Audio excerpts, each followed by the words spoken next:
Assalamualaikum warahmatullahi wabarakatuh. Pada kesempatan kali ini, saya akan mempresentasikan hasil latihan analisis acceptance sampling yang telah saya kerjakan pada hari lalu.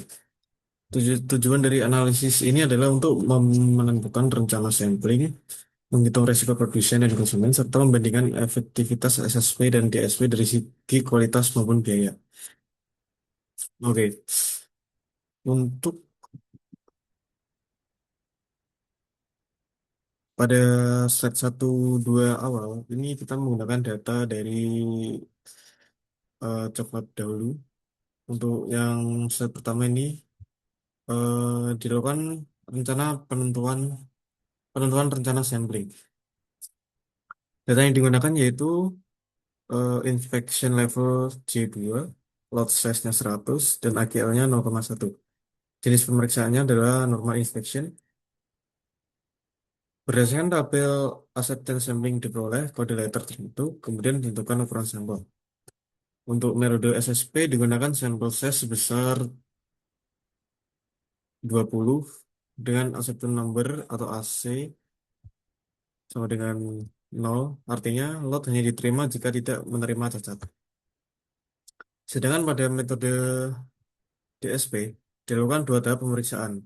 Sampel pertama dan kedua masing-masing berjumlah 13 dengan acceptance kriteria tertentu.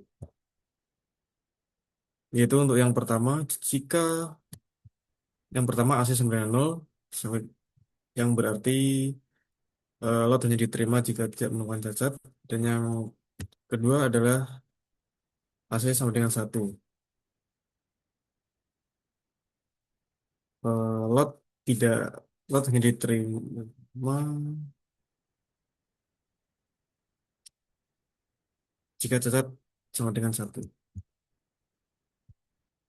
Untuk nomor 2 yaitu identifikasi temuan bila menerapkan SSP dan DSP. Pada SSP, jika temuan 0 cacat, maka lot diterima. Namun jika ditemukan satu cacat atau lebih, maka lot langsung ditolak. Sedangkan DSP, keputusan dilakukan bertahap. Jika hasil sampel pertama belum memenuhi keputusan akhir, maka dilakukan pemeriksaan sampel kedua untuk memastikan apakah lot diterima atau ditolak. Hal ini membuat DSP lebih fleksibel dibanding SSP. Di sini bisa kita lihat dalam tabel yaitu jika temuan cacat 0, keputusan langsung diterima. Jika temuan cacat sama dengan 1, lanjut ke sampling 2. Jika di sampling 2 cacat ditemukan 0, maka keputusan diterima. Lalu ada lagi, jika temuan 1, lanjut ke sampling 2. Dan jika di sampling 2 masih terdapat 1 atau lebih, jadi total temuannya 2 atau lebih, maka keputusan akan ditolak. Dan jika cacat 2 lebih, maka langsung ditolak. Lanjut ke soal yang diberikan oleh Asra. Itu di sini data kita menggunakan yaitu inspection level 2, lot size sebesar 500 dan menggunakan AQL sebesar 0,1. Dan jenis pemeriksaannya adalah normal inspection. Berdasarkan tabel acceptance sampling diperoleh kode letter tertentu, kemudian ditentukan ukuran sampel. Untuk metode SSP ini digunakan sampel size sebesar 32 dengan acceptance number atau AC sama dengan 0. Artinya, lot hanya diterima jika tidak ditemukan cacat.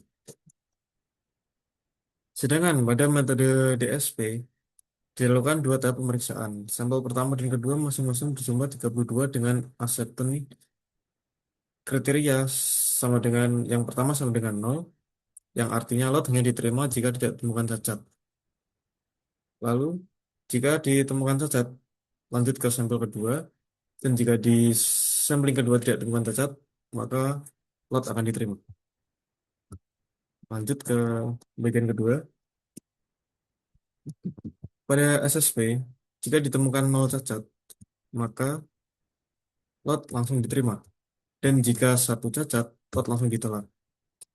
Sedangkan pada DSP, jika keputusan dilakukan secara bertahap, jadi step by step, tidak langsung kalau satu cacat langsung ditolak, tidak. Kita akan lanjut ke sampling yang kedua. Contoh di sini, jika temuan cacat ada satu, lanjut ke sampling dua. Jika di sampling 2 tidak ditemukan cacat lagi, jadi total temuan cacat adalah tetap satu, lot masih diterima.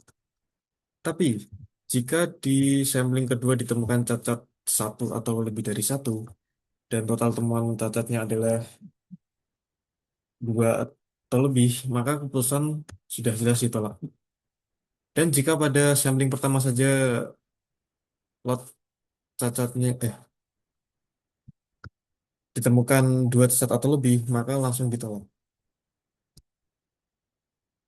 Lanjut ke bagian 3, peluang penerimaan dan resiko produsen. Pada bagian ini, dihitung peluang penerimaan lot dan resiko produsen. Resiko produsen merupakan kemungkinan lot yang sebenarnya baik, tetapi ditolak oleh sistem sampling. Berdasarkan perhitungan SSP, memiliki risiko produsen sebesar sekitar 0,21773 atau 21,7%. Sedangkan pada DSP memiliki risiko produsen yang jauh lebih kecil daripada SSP yaitu 0,0420 atau 4,2%. Dari hasil tersebut dapat disimpulkan bahwa DSP lebih menguntungkan bagi produsen karena kemungkinan penolakan lot baik menjadi lebih kecil. Bisa kita lihat di sini di SSP, jika 0 diterima, peluang keputusannya adalah 9%, dan jika satu ditolak, peluang keputusannya adalah 21%.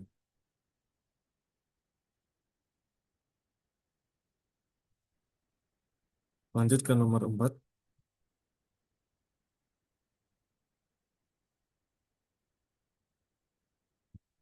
Selanjutnya dilakukan analisis resiko konsumen.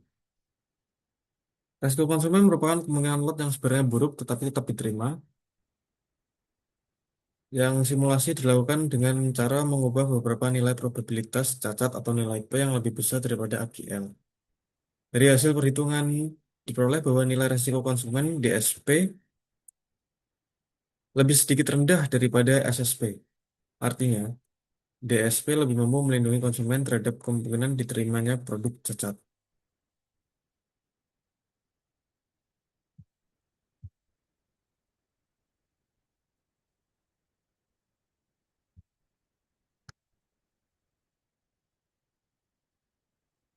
Lanjut ke sheet 5, yaitu tentukan potensi biaya yang timbul bila menerapkan SSP dan DSP.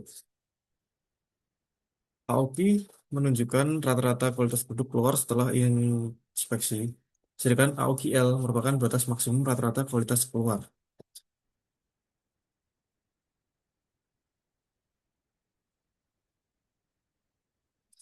Berdasarkan analisis, DSP memiliki nilai AOKL yang lebih rendah dibanding SSP. Hal ini menunjukkan bahwa kualitas output DSP lebih baik daripada SSP. Selain itu, dilakukan juga perhitungan biaya inspeksi. Biaya inspeksi pada SSP lebih besar juga dibanding biaya inspeksi pada DSP.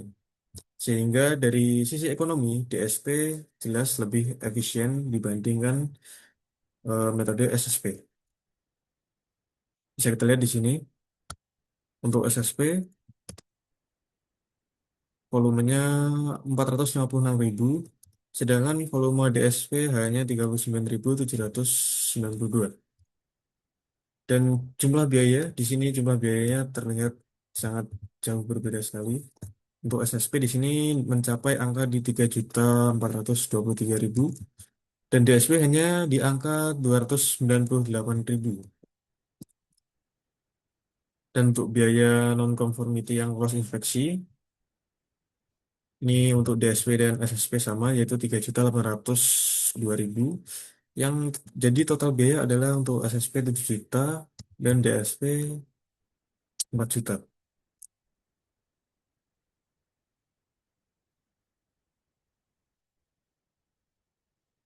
Lanjut ke sheet 6.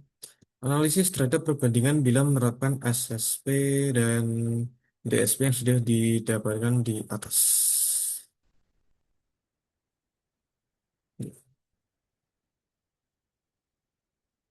Secara keseluruhan, metode DSP yang memberikan performa yang secara keseluruhan, jelas metode DSP memberikan performa yang lebih baik dibanding SSP.